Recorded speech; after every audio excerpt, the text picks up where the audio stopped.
तो आज की इस वीडियो लेक्चर में हम लोग स्टार्ट करने वाले हैं नंबर ऑफ रेशनल और integral terms in the expansion of a raise to the power 1 by P plus b raise to the power 1 by Q whole raise to the power n। ठीक है ना। तो ये expansion है, इसमें हमें ये बताना होगा कि इसमें रेशनल टर्म्स कितने हैं या आप उसको इंटीग्रल टर्म्स बताइए बोल दीजिए। ठीक है ना। तो दोनों सेम है, रेशनल और integral terms in the expansion of a raise to the power 1 by P plus b raise to the power 1 by Q whole raise to the power n। ठीक है। तो इसको हम लोग समझने के लिए सबसे पहले क्या करेंगे, एक एग्जांपल लेंगे और उस एग्जांपल से जो हमारा प्रॉपर अप्रोच होता है, जो प्रॉपर मेथड होता है, उससे हम क्वेश्चंस को सॉल्व करेंगे। ठीक है ना। उसके बाद से क्या करेंगे कि उसका ट्रिक्स बताएंगे। तो हम लोग जो बेसिकली इसका जो क्वेश्चंस जो भी जेईई मेन के अंदर क्वेश्चंस इससे रिलेटेड आए हुए हैं, उन सारे क्वेश्चंस को हम लोग मेथड 2 यानी शॉर्ट ट्रिक से सॉल्व करने वाले हैं। ठीक है ना।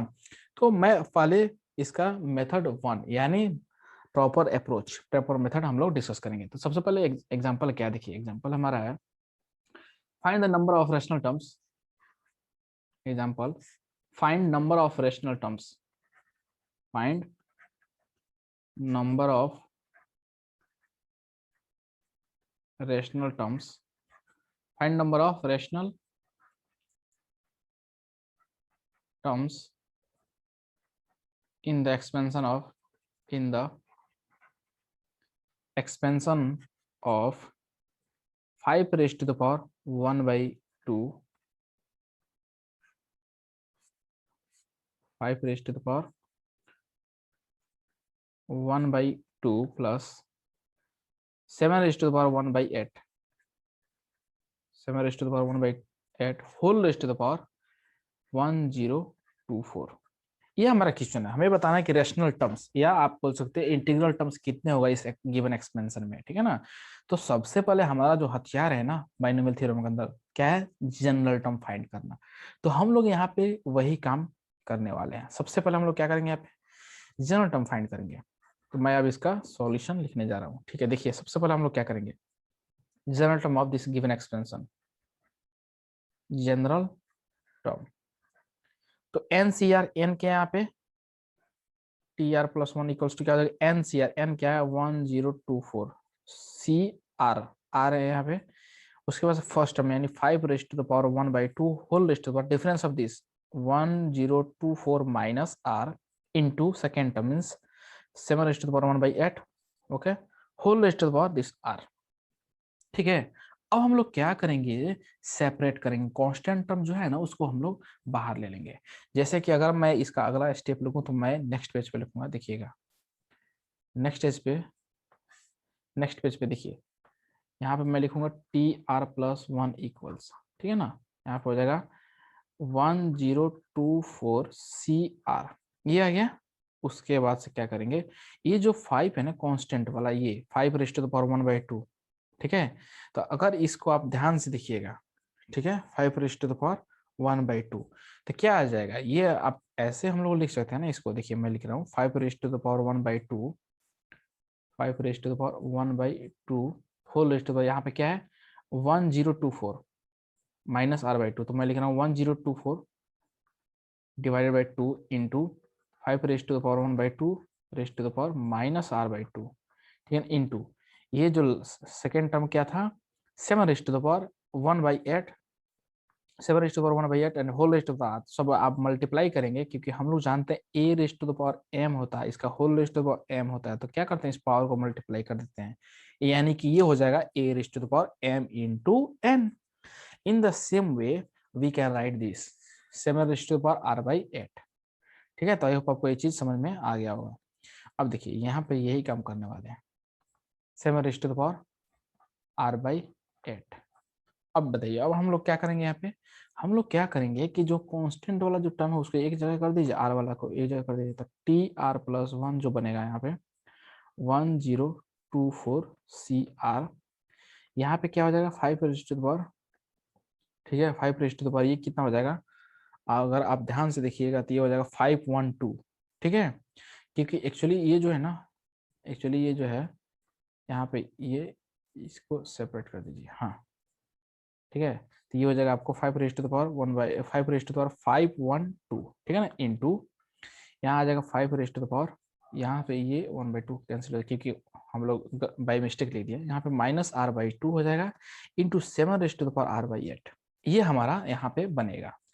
अब देखिए, अब हम लोग का आपको ध्यान एक चीज देना कि ये जो r है ना, यहाँ पे ये दो r है एक जगह, तो 8 से मल्टीप्लाई, सॉरी 8 से डिविजिबल होना चाहिए यहाँ पे, और यहाँ पे r क्या होना चाहिए, 2 के डिविजिबल होना चाहिए, तभी तो हमारा काम बनेगा, क्योंकि ये तो इंटीजर होना चाहिए ना। तो मैं, क्योंकि हमें फाइंड जो करना हो रेशनल या इंटीग्रल, ठीक है ना, तो मैं यहाँ पे लिखूंगा r must be divisible by r must be divisible by 2 and 8। ऐसा क्यों? क्योंकि देखिए, अगर r यहाँ पे अगर 2 का मल्टीपल होगा तभी तो हमारा काम बनेगा। मींस r जो है डिविजिबल होना चाहिए किससे, 2 से, ठीक है, और यहाँ पे 8 से। तो हम लोग ये लिख रहे हैं डायरेक्टली कि r जो है क्या होना, 2 से और 8 से डिविजिबल होना चाहिए। इसका मतलब क्या हुआ, r 2 and 8 से डिविजिबल होना चाहिए, इसका मतलब क्या हुआ, एलसीएम ले लेंगे। तो मैं यहाँ पे लिखूंगा r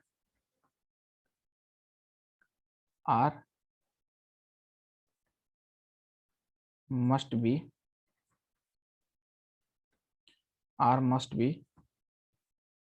divisible by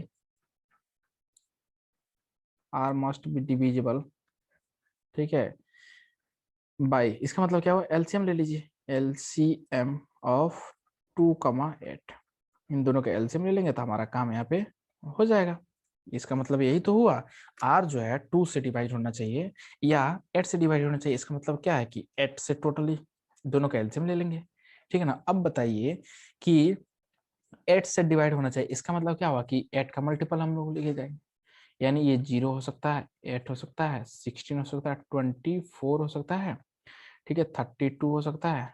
in the same way it is going up to 1024, ठीक है ना। ये 8 से मल्टीपल होना चाहिए। फाइनली आप बोल सकते हो कि r जो है डिविजिबल होना चाहिए किससे, 8 से, क्योंकि 2 से और 8 का मतलब ये होगा कि दोनों के एलसीएम, यानी फाइनली आप बोल सकते हो ऑब्वियस है भाई, 8 का जो मल्टीपल होगा वो 2 से भी डिविजिबल होगा ना। तो हम लोग बोल देंगे कि 8 से ये डिविजिबल होना चाहिए, यानी कि 8 के मल्टीपल से। अब देखिए, नंबर ऑफ टर्म्स हमें फाइंड करना है, नंबर ऑफ टर्म्स हम लोग क्या लिखेंगे, l minus A divide by क्या होता है, d+1, यही तो फॉर्मूला होता है, ठीक है ना। तो l क्या है, 1024 माइनस ए क्या है, यहाँ पे 0 है, डिवाइड बाई d, यानी कॉमन डिफरेंस कितना है, 8 है, +1।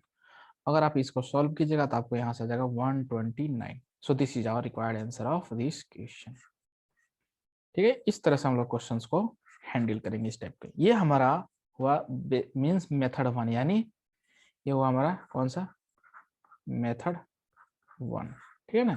इसको हम लोग बोलेंगे प्रॉपर मेथड, प्रॉपर मेथड, ये हमारा प्रॉपर अप्रोच है।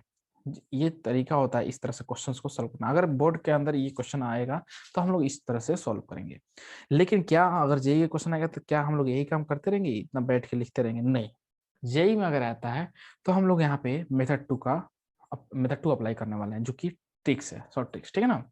देखिए क्या करेंगे, यहाँ पे सिंपल सी बात ये करने वाले हैं हम लोग, यहाँ पे लिखेंगे ऐसे। नेक्स्ट पेज पे बात करते हैं, मेथड 2 जो है वो क्या है, tricks,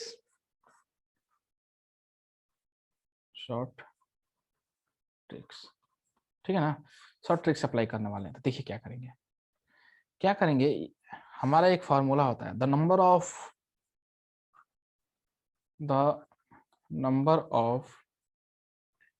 a raised to the power p, a raised to the power 1 by p, okay, a raised to the power a by p plus b raised to the power 1 by q whole raised to the power n, okay, rational terms, the number of rational terms in this expansion, rational terms, इसका जो formula होता है ना वो ये होता है, n upon LCM of p and q, LCM of p q, LCM of P Q +1, ये हमारा फॉर्मूला होता है। लेकिन यहाँ पे कुछ कंडीशंस होते हैं जिसको आपको ध्यान में रखना है, where A B different prime number where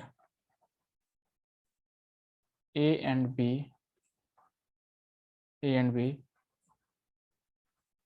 should be different prime numbers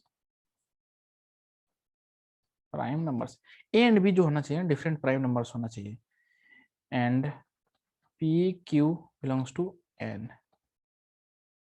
p q and n belongs to p q means p और q और ये जो n है क्या होना चाहिए, नेचुरल नंबर होना चाहिए। ठीक है, ये हो गया। ठीक है, तो बेसिकली आपको याद रखना है। और इसका एक ट्रिक्स, जैसे मैं इसको सबसे पहले तो इसको मैं ये कर देता हूँ। देखिए ये हमारा फॉर्मूला होता है, ये हमारा फॉर्मूला होता है। अब देखिए यहाँ पे करना क्या, आपको समझने की कोशिश कीजिएगा। इस फॉर्मूला का आपको याद रखना है। अब एक और चीज मैं बता देता हूँ, यहाँ पे एक और कंडीशन होता है जो कि आपको ध्यान में रखना है। कंडीशन ये होता है कि when n is divisible by at least one of p और q, when n is divisible by at least one of p और q, ये कंडीशन है, ये आपको कंडीशन ध्यान में रखना है। ठीक है, n जो है कम से कम मींस p या q से डिविजिबल होना चाहिए, तभी ये फॉर्मूला हम लोग अप्लाई करेंगे, n upon LCM of P Q plus 1। ठीक है ना, और n ए भी क्या होना चाहिए, डिफरेंट प्राइम नंबर्स होना चाहिए, और पी क्यू और n जो होना चाहिए क्या होना चाहिए, नेचुरल नंबर होना चाहिए। जैसे आप बोलेंगे सर तो इसी क्वेश्चन को आप सॉल्व कर दीजिए ना, तो देखिए मैं इसी क्वेश्चन को यहाँ पे सॉल्व करने जा रहा हूँ। देखिएगा ध्यान से, ठीक है ना। देखिए हमारे क्वेश्चन जो था क्या था, तो n क्या यहाँ पे n, अगर आप ध्यान से देखिएगा तो नंबर ऑफ रेशनल टर्म्स क्या हो जाएगा, n है यहाँ से 1024 whole divided by n means LCM of p and q, तो LCM of p and q, p के यहाँ पे p दिखेगा, अगर आप ध्यान से देखिएगा तो यहाँ पे p जो है वो है 2 है और q जो है क्या है 8 है, तो p q का मींस 2,8, ठीक है ना। ये हो जाएगा इसका ग्रेटेस्ट इंटीजर। एक्चुअली ये जो बॉक्स है ना, ये ग्रेटेस्ट इंटीजर है, यानी इंटीजर वैल्यू ही सिर्फ यहाँ से लेना है। तो अगर आप ध्यान दीजिएगा तो ये n जो है 1024 है, डिवाइडेड बाय क्या हो जाएगा, एलसीएम ऑफ 2,8। इसका मतलब ये होगा कि एलसीएम इसका कितना हो जाएगा, 8 हो जाएगा। ठीक है, ये ग्रेटेस्ट इंटीजर प्लस 1, और जब आप इसको सोल्व कीजिएगा तो यहाँ से आपको आ जाएगा 128। ठीक है ना, यहाँ कुछ अगर फ्रैक्शन वैल्यू मानते आता है तो उसको हम लोग क्या करेंगे, सोल्व कर लेंगे। ठीक है ना, +1, और जो